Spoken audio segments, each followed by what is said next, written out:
Tanya had seen tabloid pictures of the vampire kings, and they really weren't all that attractive, unless you were into the ultra-big, ultra-built, and ridiculously bad, non-human types. She so wasn't.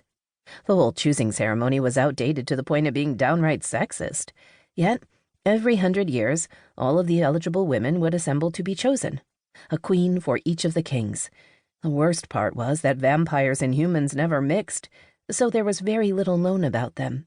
Their traditions, their ways, their expectations. She shuddered. For at least the 20th time, she wished that her best friend Becky was there with her. The whole thing was a real circus.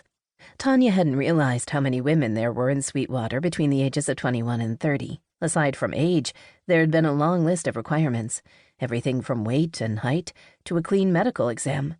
Tanya sighed as a group of giggling women squeezed past her, trying to find a spot closer to the podium. Becky was divorced, a complete no-no. It had automatically disqualified her from being allowed to attend the choosing ceremony. Attend? Ha, not hardly. The right term would be forced.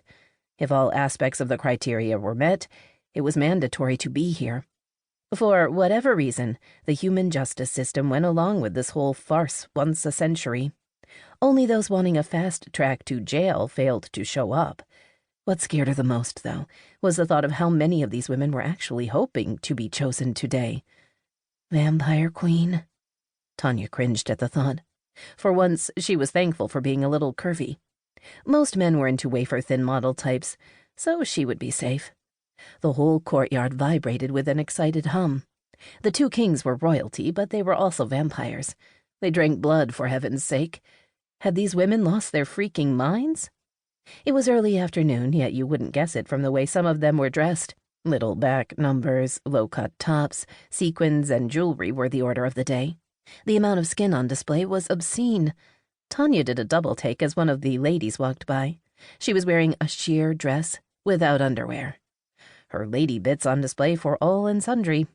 With all that exposed skin, she hoped that the woman had used sunblock, the highest possible sun protection factor. Tanya looked down at her jeans and t-shirt. Maybe she should have tried a little harder. But then again, she wasn't planning on getting noticed.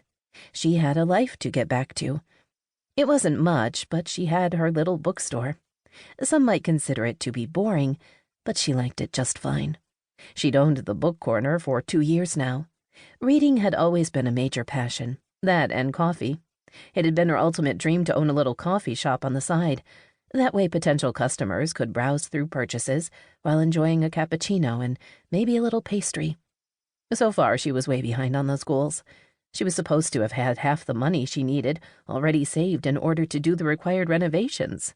As it stood, though, she may not even have a store soon, let alone an additional coffee shop. She couldn't afford to hire someone to fill in for her today. Just the thought of the closed sign on the door, of losing potential customers, had her looking at her watch. Hopefully this would be over soon. The last thing she needed in her life was a man, let alone a vampire, who would not only uproot her from her goals, but from her friends and family as well. She only had one BFF and her aunt, but she loved them both a ton. It had been a while since she'd dated, and her last relationship had ended badly. Sex was overrated anyway. She could just imagine how much worse it would be with a blood-sucking vamp. Wishing she was back at the store, she glanced at her watch a second time. It wasn't like one of the kings would ever think of choosing a plain Jane like her anyway. What a waste of her precious time. There was silence, followed by gasps, as two of the biggest, meanest-looking men she'd ever seen walked onto the platform. Tanya had expected fanfare, a trumpet call, an announcement at the very least. What she hadn't expected was to be shocked stupid. Pictures she'd seen of the men didn't do them justice. Tall, check. Built, check. Mean, check. Ridiculously hunkalicious, double check. Several women swooned. One woman, closer to the front, fainted. Medics pushed their way through the thick crowd and placed the young women on stretchers. The king on the left was slightly shorter. From tabloid pictures she'd seen, he had to be Zane. Although short was the wrong description. The big vampire must be at least around 6.5 feet. He was meaner looking, with close-cropped hair. From this distance, she could tell that he had dark, hard eyes.